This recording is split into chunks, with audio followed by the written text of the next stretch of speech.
नमस्कार, आप देख रहे हैं अपना बिहार। मैं हूं आपके साथ सुकन्या सिंह। और बिहार चुनाव को लेकर सूत्रों के हवाले से बड़ी खबर आ रही है। बीजेपी अध्यक्ष के साथ बैठक में बीजेपी सांसदों ने विधानसभा चुनाव में जेडीयू के साथ सीटों के बंटवारे का मुद्दा उठाया है। सीट बंटवारे पर सांसदों की मांग है कि जेडीयू के साथ सीटों के बंटवारे का मुद्दा बीजेपी सांसदों ने पार्टी अध्यक्ष के सामने उठाया।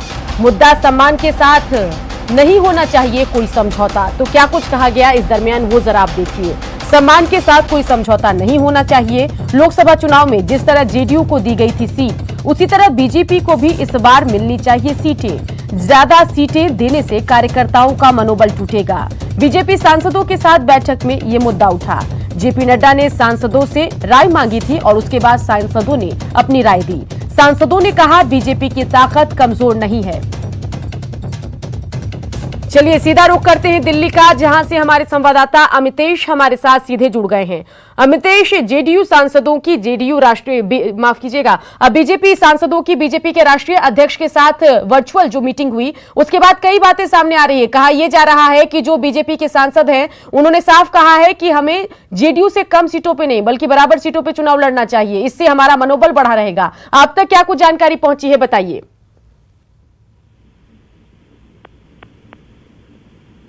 अमितेश, क्या आपको आवाज मिल पा रही है? चलिए संवाददाता से हम जुड़ने की कोशिश करेंगे, लेकिन इन सब के बीच जरा वो पॉइंटर्स देख लीजिए, क्या कुछ बात यहां पर उठी। सीट, सम्मान और सवाल क्या कुछ है।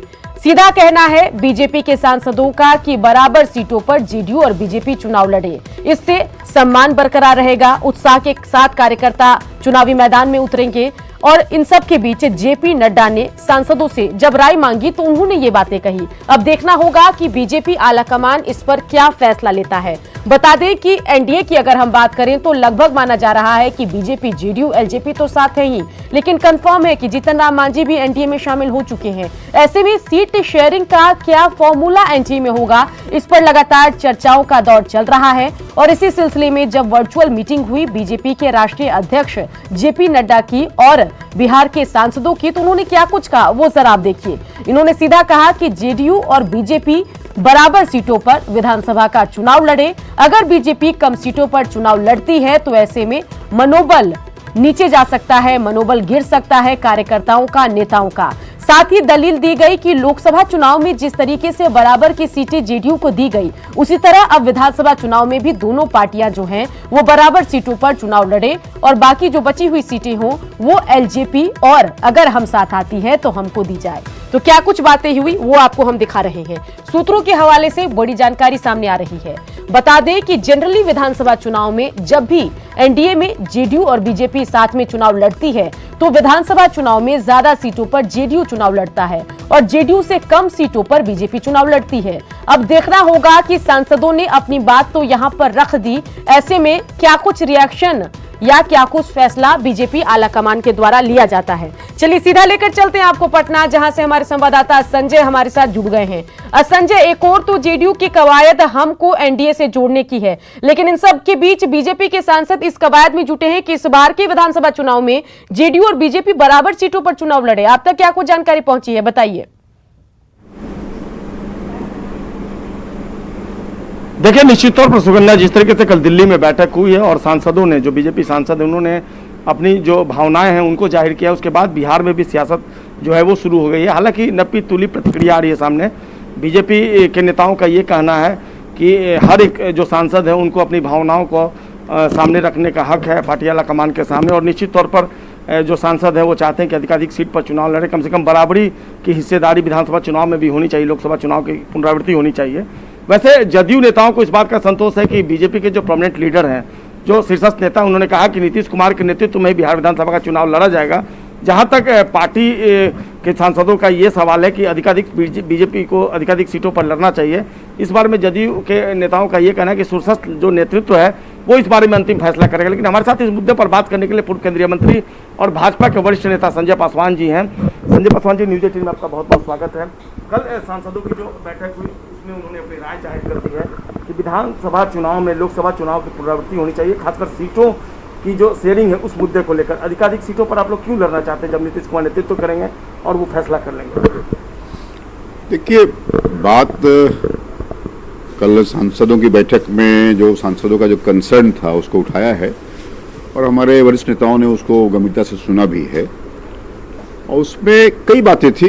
देखिए, होता क्या है कि सांसदों के अपने अपने ग्रीवांस भी हैं, अपने क्षेत्र के कंस्टिट्यूंसी के शासन पे, प्रशासन पे, अधिकारियों का सहयोग, मंत्रियों का सहयोग, उस पर कई ढंग की बातें हुई उसमें।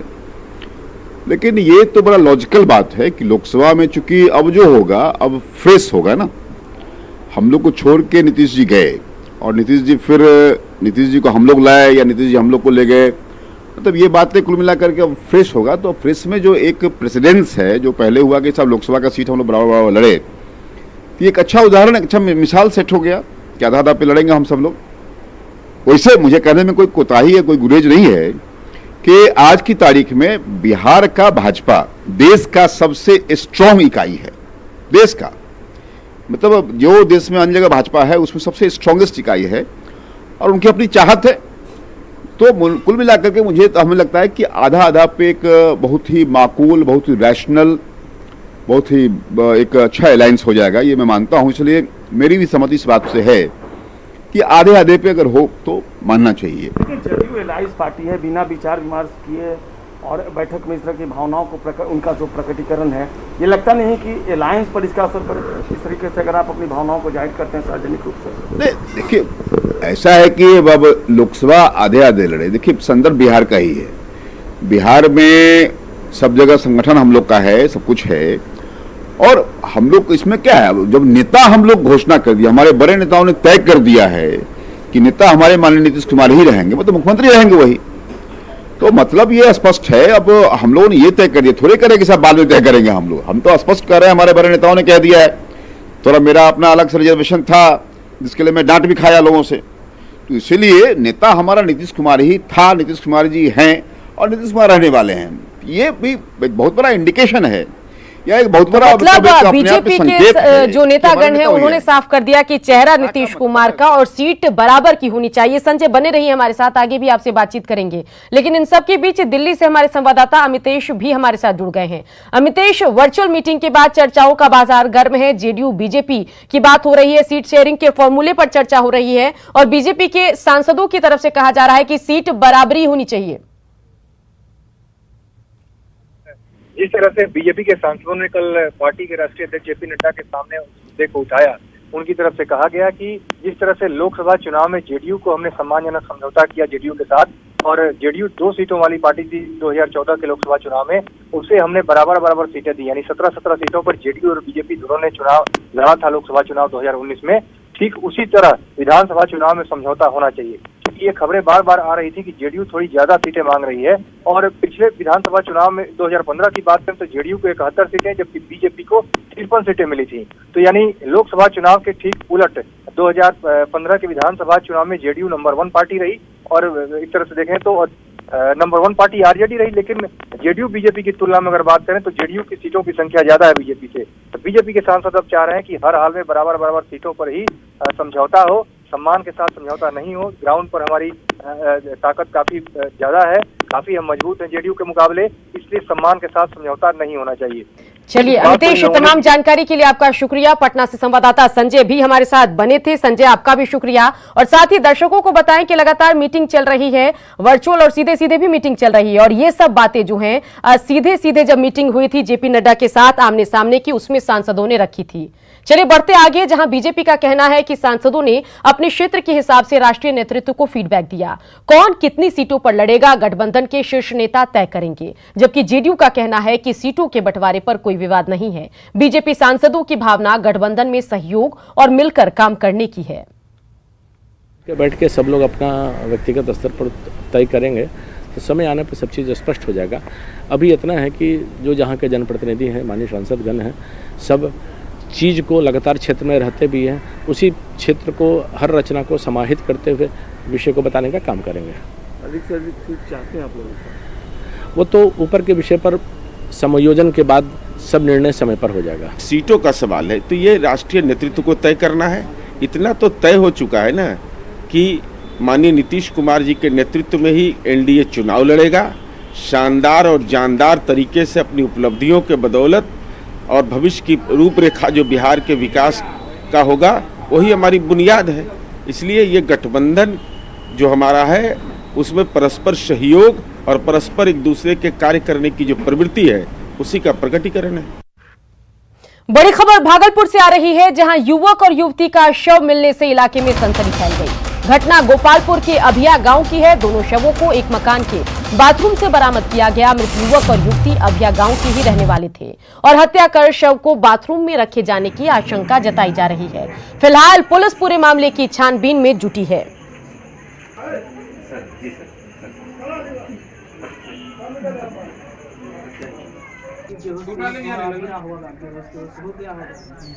राहुल ठाकुर हमारे संवाददाता भागलपुर से फोन लाइन से जुड़ गए हैं। राहुल, यहां पर युवक युवती का शव मिला है बाथरूम से, क्या कुछ जानकारी आप तक पहुंच रही है? दोनों एक ही जगह के, एक ही इलाके के बताए जा रहे हैं, बताइए।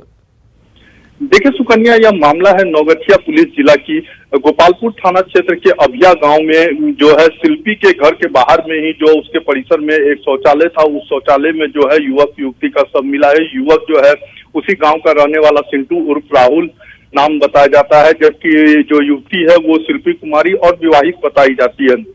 तो इन दोनों के शव देखने के बाद जो है ग्रामीणों को इसकी जानकारी जब मिली तो उन्होंने पुलिस को सूचना दिया और उसके बाद गोपालपुर थाना पुलिस के साथ सबसे पहले नौगछिया एसडीपीओ दिलीप कुमार मौके पर पहुंचे और फिर वो तफ्तीश शुरू हुई। हालांकि अभी जो जानकारी मिली है उस जानकारी के तहत नौगछिया एसपी स्वप्ना जी मेश्राम भी वहां पहुंच चुकी है और विभिन्न बिंदुओं पर जांच कर रही है। यह भी देखा जा रहा है कि डबल मर्डर इस केस में कहीं ऑनर किलिंग का तो मामला नहीं, जो प्रथम दृष्टिया ऐसा प्रतीत होता है कि मामला प्रेम प्रसंग से जुड़ा हुआ है और उसी के प्रतिशोध स्वरूप जो है हत्या की गई हो, लेकिन पुलिस कई बिंदुओं पर अभी जांच कर रही है। राहुल, इसके अलावा जो मृतक हैं उनके पेरेंट्स से, उनके परिजनों से आपकी कोई बातचीत हुई, वो क्या कह रहे हैं? देखिए, जो मृतक के परिजन है वो बदहवास स्थिति में अभी है, कुछ भी बताने की स्थिति में वे लोग नहीं है। लेकिन जिस तरह का मामला सामने आ रहा है कि दोनों के बीच में कई दिनों से जो है प्रेम प्रसंग चल रहा, तो इसी क्रम में हो सकता है कि रात में दोनों मिलने के लिए एक जगह आए हो और फिर उनको निशाना बनाया गया। लेकिन निशाना किसने बनाया या कहीं ऑनर किलिंग से जुड़ा हुआ है? राहुल, इंतजार करेंगे पुलिस की पड़ताल खत्म होने का, उसके बाद साफ हो जाएगा कि आखिर इनकी हत्या के पीछे हाथ किसका है और वजह क्या कुछ है। चलिए बढ़ते आगे बात कर लेते हैं किशनगंज की, जहां डोंक नदी में 3 दिनों से लापता चौकीदार रामकुमार का शव बरामद हुआ। रामकुमार पोठिया थाने में पदस्थापित थे और ड्यूटी जाने के दौरान 3 दिन पहले लापता हो गए थे। परिजनों ने अपहरण के बाद हत्या की आशंका जताई है। फिलहाल पुलिस मामले की जांच में जुटी है।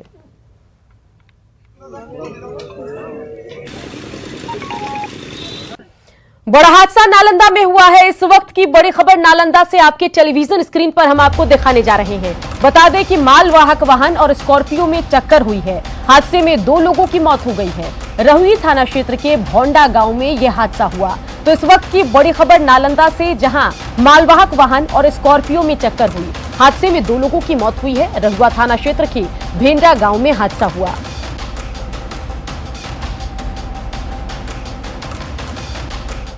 पूर्णिया में देर रात एक शराब माफिया ने युवक को गोली मार दी। घटना सहायक खजांची थाना के रजनी चौक स्थित गोकुल ठाकुरबाड़ी के पास की है। घायल युवक सावन को परिजनों ने सदर अस्पताल पहुंचाया, जहां उसका इलाज चल रहा है। बताया जा रहा है कि शंकर चौक का छोटू सहनी, जो शराब कारोबारी है, उससे 4 दिन पहले सावन का झगड़ा हुआ था और शनिवार की रात जैसे ही सावन वहां पहुंचा, छोटू सहनी और उसके एक अन्य साथी गुल्ली ने उसके सिर पर रॉड से हमला किया और फिर कमर में गोली मारी। सहायक खजांची थाने की पुलिस मौके पर पहुंची और जांच में जुटी है। बताया जा रहा है कि शराब के कारोबार को लेकर ही गोलीबारी हुई है। घायल युवक सावन और आरोपी छोटू सहनी दोनों शराब के कारोबार में जेल जा चुके हैं। फिलहाल आरोपी फरार है। और अगली अहम खबर नालंदा से, जहां नालंदा में मूर्ति विसर्जन के दौरान हादसा हुआ है। 4 बच्चे मुहाने नदी में डूब गए हैं। 3 बच्चों को ग्रामीणों ने बचाया, एक बच्चे की मौत हो गई है। परवलपुर थाना क्षेत्र में यह हादसा हुआ। तो नालंदा से इस वक्त की बड़ी खबर आपको बता रहे हैं, जहां मूर्ति विसर्जन के दौरान हादसा हुआ। 4 बच्चे मुहाने नदी में डूबे। राहत की बात यह रही कि ग्रामीणों ने 3 बच्चों को तो बचा लिया, लेकिन दुखद पहलू ये कि एक बच्चे की पूरे घटनाक्रम में मौत हो गई। परवलपुर थाना क्षेत्र में यह हादसा हुआ है।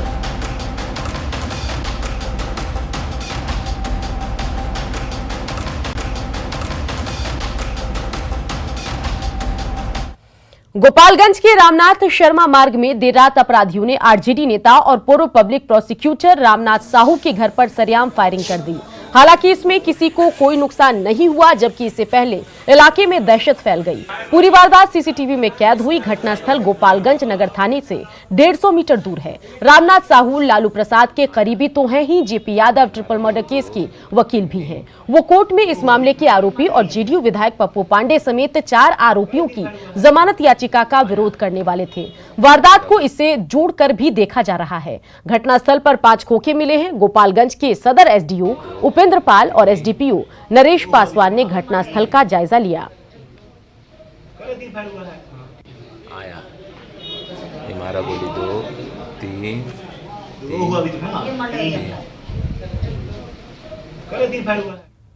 बेल का विरोध करने का हमारा प्लान था। तो चूंकि उस दिन वो रुपंचक वाला मामला नहीं था, दूसरा केस था, लेकिन जब हम लोग वहाँ गए तो सारे वकील साहब लोग को ये जानकारी हो गई कि रुपंचक मामले में हम लोग मुकेश पांडे का विरोध करेंगे।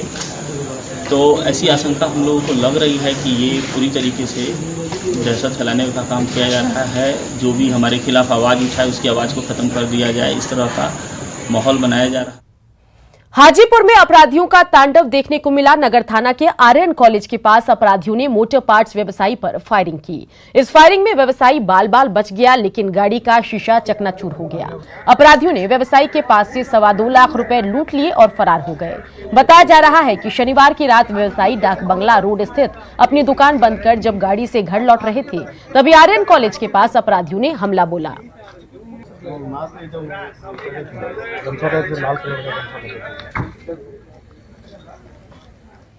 बेगूसराय पुलिस का भी हम बात करेंगे। बेगूसराय पुलिस का बेरहम चेहरा सामने आया। सोशल मीडिया में वायरल इस वीडियो में पुलिस के जवान भगवानपुर बाजार में दवा खरीद रहे युवक की पिटाई करते दिख रहे हैं। ये युवक अपने 2 साथियों के साथ बाइक पर सवार था। भगवानपुर पुलिस ने रोका तो नहीं रुके। आगे चलकर पुलिस ने इन्हें धर दबोचा और बाइक की चाबी मांगने पर आनाकानी की तो इन युवकों पर डंडा बरसा दिया। पीड़ित कौशल पोद्दार दामोदरपुर का रहने वाला है, जबकि पिटाई करने वाला भगवानपुर थाने का एएसआई जिसका नाम महेंद्र सिंह है।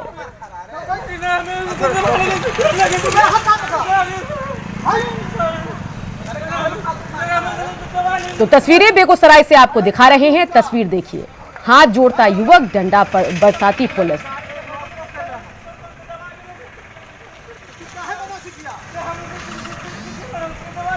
हमको देखकर काहे भागा?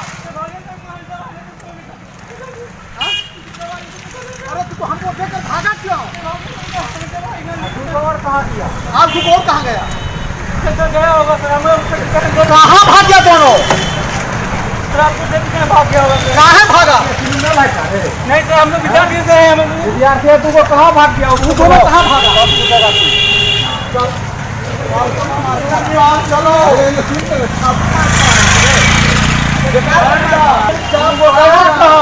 कहाँ भाग के गया? बोलो कहाँ है?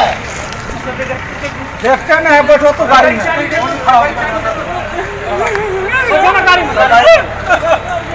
नहीं बैठेगा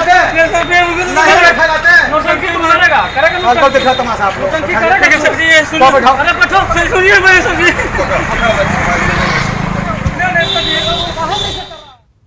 गोपालगंज में न्यूज 18 की खबर का बड़ा असर हुआ। युवक की बेरहमी से पिटाई के मामले में कुचायकोट पुलिस ने जांच शुरू कर दी। पीड़ित युवक के बयान पर कार्रवाई करते हुए 2 आरोपियों को हिरासत में लिया गया। इस मामले में दोनों की तरफ से, जी हां, दोनों ही तरफ से एफआईआर दर्ज कराई है। बेगिया गांव में युवक को निर्वस्त्र कर पिटाई की गई थी। वीडियो में आप देख सकते हैं कि कैसे युवक की पिटाई की जा रही है। बताया जा रहा है कि ये युवक अपनी विवाहिता प्रेमिका से मिलने उसके घर पहुंचा था। इसी दौरान महिला के घर वालों को इसकी भनक लग गई। युवक को पकड़कर फिर उसको लाठी डंडे से पीटा गया। रस्सी से हाथ पर बांधकर कपड़े फाड़ डाले गए। बेरहमी से सारी इंतहा इसके बदन पर पार की गई। सिर पर पैर, जी हां, सिर पर पैर से लगातार हमला होता रहा। हाथ पैर बंधे थे और युवक को घसीटा जा रहा था। सड़क पर नंगे बदन कई मीटर तक घसीटे जाने के बाद सोचकर ही रोंगटे खड़े हो जाते हैं। युवक के नाकों से खून बह रहा था। युवक लगातार कपड़े पहना देने की गुहार लगा रहा था, लेकिन बेरहम लोगों ने युवक की एक नहीं सुनी।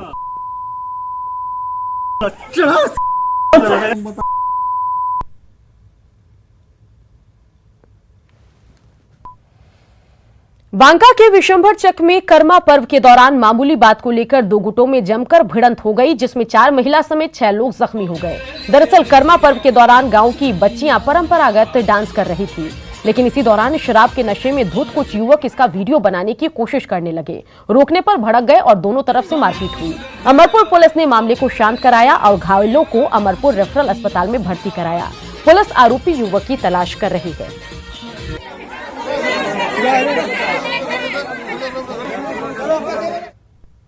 गोपालगंज के डीएम अरशद अजीज के नेतृत्व में सुरक्षा बलों ने देर रात कई इलाके में फ्लैग मार्च निकाला। इसके बाद उन्होंने हथुआ अनुमंडल में पुलिस बलों की तैनाती का जायजा लिया और आम लोगों से अपने घरों में रहने की अपील की। कोरोना को लेकर प्रशासन ने मुहर्रम का ताजिया और महावीरी जुलूस निकालने पर रोक लगाई है। इस सिलसिले में तमाम अखाड़ा, पूजा और ताजिया समितियों को नोटिस दिया गया है।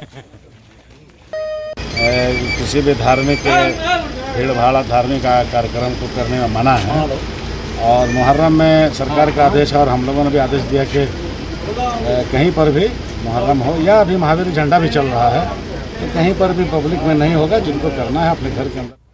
बिहार में बाढ़ का सबसे ज्यादा असर खगड़िया जिले में दिख रहा है। बाढ़ के कारण कोई काम मिलने से मजदूर, जी हां, कोई काम नहीं मिल रहा, जिससे मजदूर तेजी से पलायन कर रहे हैं। रोजगार की तलाश में पलायन कर रहे मजदूरों से बात की न्यूज 18 संवाददाता दिग्विजय कुमार ने।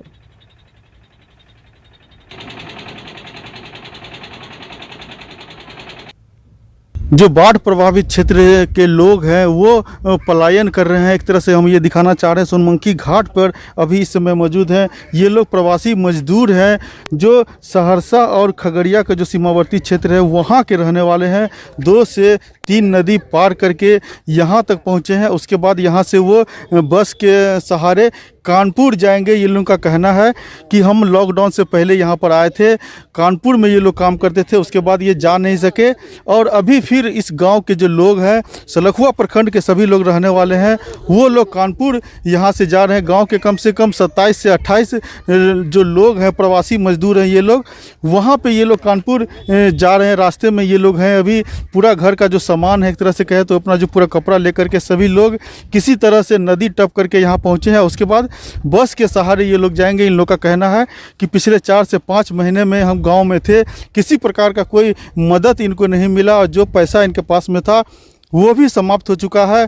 ब्याज पर ये लोग लेकर के पैसा उधार लेकर के ये किसी तरह से कानपुर पहुंचेंगे और वहाँ जो ये लोग काम करते हैं उसके बाद वो पैसा कमाने के बाद फिर अपने जो ब्याज पर लिए थे उनको वो पैसा वापस करेंगे। कुछ लोग हैं हमारे साथ, उनसे हम बात करते हैं। हाँ, वहाँ 60 महीना से ऊपर हो गया। वहाँ से आते हम लोग को बिहार में और हम लोग यहीं पे फंस गए लॉकडाउन में, इसलिए निकल नहीं पाए। हाँ, पैसा खत्म हो चुका है। ब्याज पे पैसा उठा कर हम लोग जा रहे हैं। काम नहीं मिला यहाँ? नहीं, यहाँ पे कुछ नहीं मिला है। सरकार तो कहती थी कि हम यहीं पर रोजगार देंगे सबको। उनका बकवास है सरकार का सब और नीतीश का भी। कानपुर यहाँ जब काम वहाँ मिलवे नहीं करता है तो कहाँ आप देखेंगे। बाढ़ हरिया है, बाढ़ हरिया में कौन पूछने के लिए आता है कि चलो काम है हमारे पास। कोई ऐसा ठेकेदार कोई जा सकता है वहाँ पर कि चलो बाढ़िया में बिना नाव के जा सकता है ठेकेदार कोई भी। ऐसे में समझा जा सकता है कि इन लोगों को यहाँ पे घर पे काम नहीं मिला, जिसके कारण ये लोग दोबारा जहाँ काम करते थे कानपुर में वहाँ के लिए रवाना हो रहे हैं और कर्ज पे पैसा लेकर के वे लोग वहाँ तक पहुँच रहे हैं। दिग्विजय कुमार, न्यूज़ 18 खगड़िया। और इसी के साथ बुलेटिन में